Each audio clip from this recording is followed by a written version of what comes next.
تو یہ قرآن ہدایت کا سرچشمہ ہے، روشنیوں کا منبع ہے۔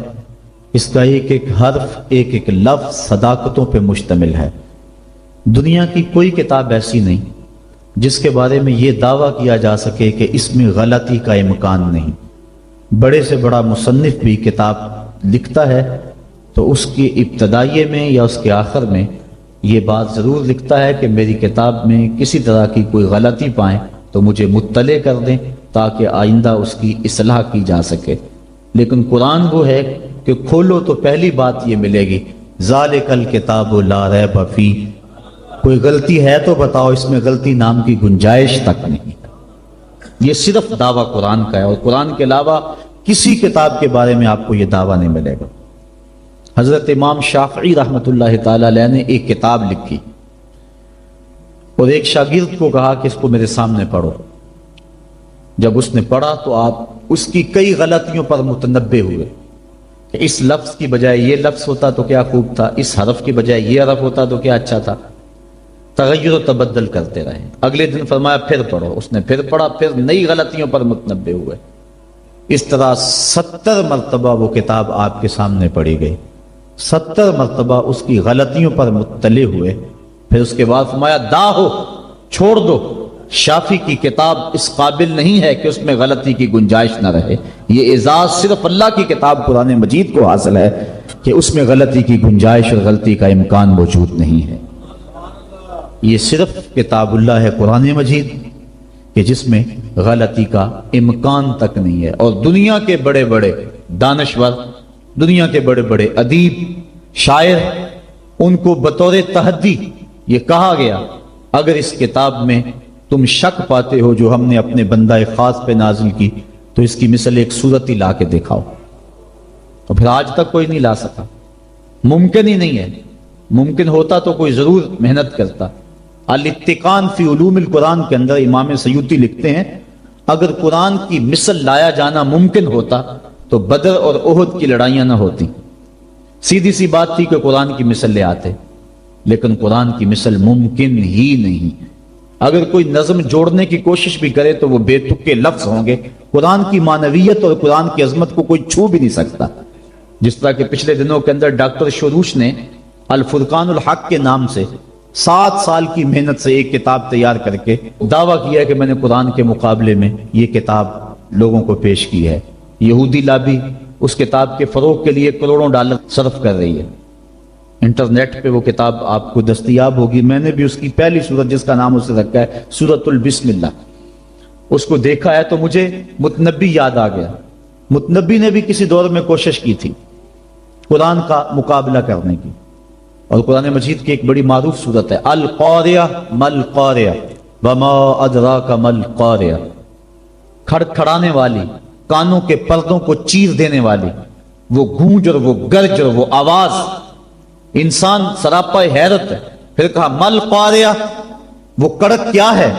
انسان پھر بھی سر جھکائے ہوئے، سمجھ، ہوش، خرد، فہم و ادراک سے بالا ہے۔ پھر کہا وما ادراک مل قاریہ، اپنے علم پہ ناز کرنے والے انسان تجھے کیا پتا کہ وہ قاریہ کیا ہے۔ یہ ہے قرآن کا اسلوب۔ اب متنبی نے بھی کوشش کی، اب وہ کہتا ہے الفیل مل فیل وما ادراک مل فیل، اور کہتا ہے میں قرآن کا مقابل لے آیا۔ فیل عربی میں ہاتھی کو کہتے ہیں۔ اب القاریہ ایک چیز رکھی گئی، کھڑکھڑانے والی، کانوں کے پردے کو چیر دینے والی۔ اب نہ اس کو کسی نے سنا، نہ اس کا کوئی تصور دماغ میں لا سکتا ہے۔ انسان حیرت میں ڈوب گیا۔ پھر دوسرا سوال اس کے اوپر وارد ہوتا ہے مل قاریہ، حیرت ختم نہیں ہوتی۔ پھر کہا وما ادراک مل قاریہ، اور پھر بتایا اس دن انسان پتنگوں کی طرح زمین پہ بکھرے ہوئے پڑے ہوں گے، کوئی کسی کا کوئی پرسان حال نہیں ہوگا۔ اللہ تعالیٰ پورے قہر و جلال میں ہوگا، اور اللہ تعالیٰ پوچھے گا این المتکبرون، تکبر کرنے والے کہاں ہیں؟ تو اس وقت کوئی سر نہیں اٹھا سکے گا۔ پھر اللہ فرمائے گا این الملوک، بادشاہ کہاں ہیں؟ تو کوئی سر نہیں اٹھائے گا۔ پھر کہے گا انا المالک، میں بادشاہ ہوں، تکبر مجھے زیبا ہے۔ تو وہ اس دن کا نقشہ کھینچا گیا ہے۔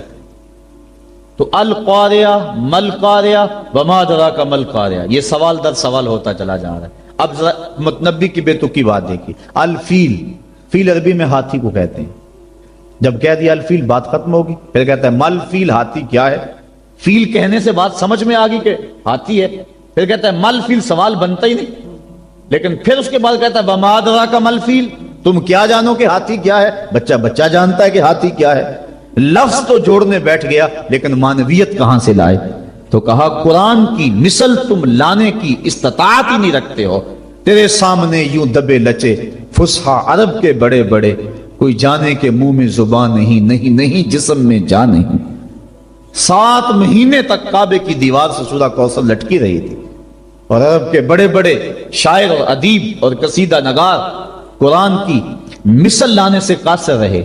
اور پھر ایک نے آگے اپنی طرف سے یہ جملے لکھا تھا اِنَّا أَعْطَيْنَكَ الْكَوْثَرَ فَصَلِّ لِرَبِّكَ وَانْحَرْ إِنَّ شَانِئَكَ هُوَ الْأَبْتَرُ.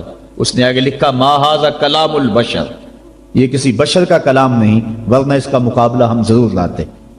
دور دراز سے ایک شاعر آیا، اس نے دیکھا، اشش کر اٹھا. لیکن جب اس چوتھے جملے پہ آیا تو حیران ہو گیا. اس نے چوتھے جملے پہ لکیر کھینچی اور آگے لکھا وَلَٰكِنْ ھذا کلام البشر. یہ پہلے 3 کسی بشر کے نہیں، چوتھا کسی بشر کا ہی ہے. یہ قرآن کا اعجاز ہے کہ قرآن کی مثل کا لایا جانا ممکن نہیں ہے. قرآن کی اخبار و اخبار غیبیہ، قرآن نے جو کہا اس کی صداقتیں حرف بحرف ثابت ہو رہی. بلکہ اس دور میں اللہ تعالیٰ نے قرآن مجید میں ارشاد فرمایا تحویل قبلہ کے متعلق سَيَقُولُ السُّفَهَاءُ مِنَ النَّاسِ مَا وَلَّاهُمْ عَنْ قِبْلَتِهِمُ الَّتِي كَانُوا عَلَيْهَا. ان قریب بے وقوف کہیں گے کہ تمہیں قبلے سے کس نے پھیر دیا. یہ قرآن نے خبر دی اور یہ اعتراض یہودیوں نے اٹھانا تھا. اب قرآن نے کہا ان قریب بے وقوف کہیں گے کہ تمہیں قبلے سے کس نے پھیر دیا. پہلے بیت المقدس کی طرف منہ کر کے نماز پڑھتے تھے، اب کعبۃ اللہ کی طرف منہ کر کے نماز پڑھتے ہو. تو کس نے پھیرا، کیوں تم اس سے پھر گئے، یہ اعتراض کریں گے. یہ اللہ تعالیٰ نے قرآن مجید میں بیان فرمایا. اب انہوں نے ابھی اعتراض کیا نہیں، ابھی اعتراض کریں گے. قرآن نے پہلے بیان کر دیا. اور یہودی اسلام کی مخالفت میں ایڑی چوٹی کا زور لگاتے تھے اور کوشش کرتے تھے کوئی موقع خالی نہ جائے. اب یہ ان کے لیے موقع تھا. قرآن نے کہا تھا ان قریب کہیں گے بے وقوف کہ تمہیں قبلے سے کس نے پھیرا. تو یہ کس نے کہنا تھا؟ یہودیوں نے کہنا تھا. یہودی کہتے ہی نہ. ان کے دل میں اعتراض آتا بھی تو زبان پہ نہ لاتے اور پھر کہتے لوگ قرآن نے تو کہا تھا کہ لوگ کہیں گے، ہم نہیں کہہ رہے، لہذا قرآن کی بات غلط ہو گئی. ایسا ہو سکتا تھا. اور پھر یہ نہیں کہ اس کا جواب یہ دے دیا جاتا تم نہیں کہو گے تو کل آنے والی صدیوں میں لوگ کہیں گے. لفظ ہیں سیقول السفہاء، سین اور صوفہ یہ مستقبل قریب کے لیے آتے ہیں. یہ نہیں ہے کہ دور جا کے کہیں گے، ان قریب کہیں گے. سیقولو ان قریب کہیں گے. تو وہ اگر نہ کہتے رک جاتے اور پھر کہتے یہ دیکھو قرآن نے کہا کہ ان قریب کہیں گے، اب کون کہہ رہا ہے، کہنا تو انہوں نے نہیں تھا، تو اپنی زبان کو روک لیتے. لیکن روک نہیں سکے. یہ قرآن کی صداقت ہے، جو انہوں نے کہنا تھا قرآن نے پہلے ہی بیان کر دیا.